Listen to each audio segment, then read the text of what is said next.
নালে কান্টি বেচবো দিনের বেলা, খুব ভালো করে বিক্রি হবে। সমাজ সেবা ভণ্ড মুখোশধারী দীপক রঞ্জন বেরা, যিনি চংরাচক হাই স্কুলে মাস্টারমশাই ছিলেন। দীপক বেরার পরে এলেন মানিক ভৌমিক, এমএ পাস।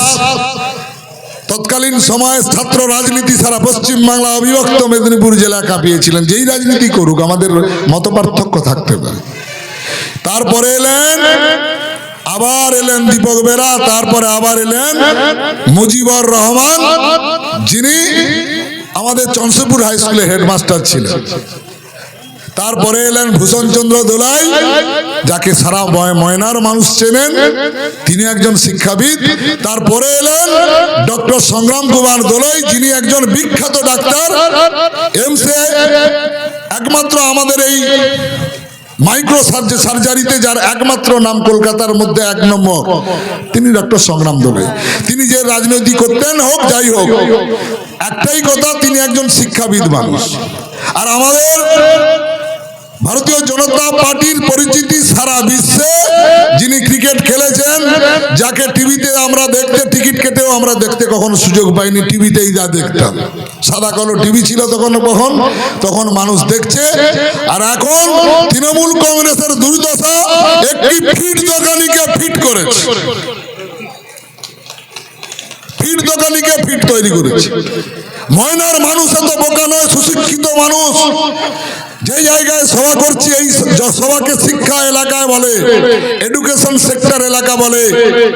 এই এলাকার মানুষ কার পেছনে ছুটছে? যে প্রেসক্রিপশনকে পেপটিশন বলে, তাকে ভোট দেবেন আপনারা আগামী দিনে। আর একটা ইতিহাস বলি, 2018 সালে তিনি নাকি বিশিষ্ট সমাজসেবী। আপনাদের একটা ইতিহাস বলি, ওকে বলবেন কোন আসনে কোন জায়গায় আমার এই কাউন্টারটা কোন জায়গায় দেয়নি। আমি বারবার বলি, তবুও কেউ কোনো তৃণমূল নেতা মুখ খুলেনি। 2018 সালে তৎকালীন সময় আমি বনভূমির কর্মাধ্যক্ষ ময়না পঞ্চায়েত সমিতির ছিলাম।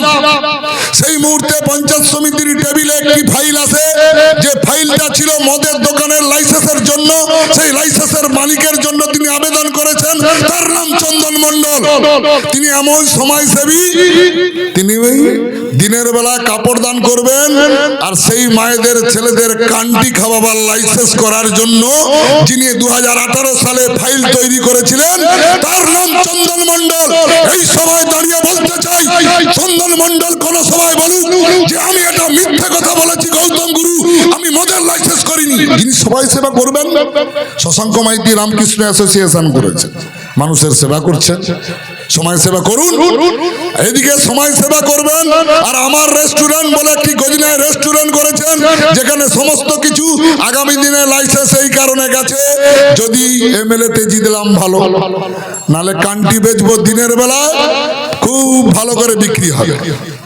সমাজ সেবা ভণ্ড মুখোশধারী, আপনাদের বলতে পারি, ওকে জিজ্ঞেস করুন, চন্দন বাবু গৌতম গুরু বলে গেছে নাকি আপনি মদের লাইসেন্সের জন্য গেছিলেন?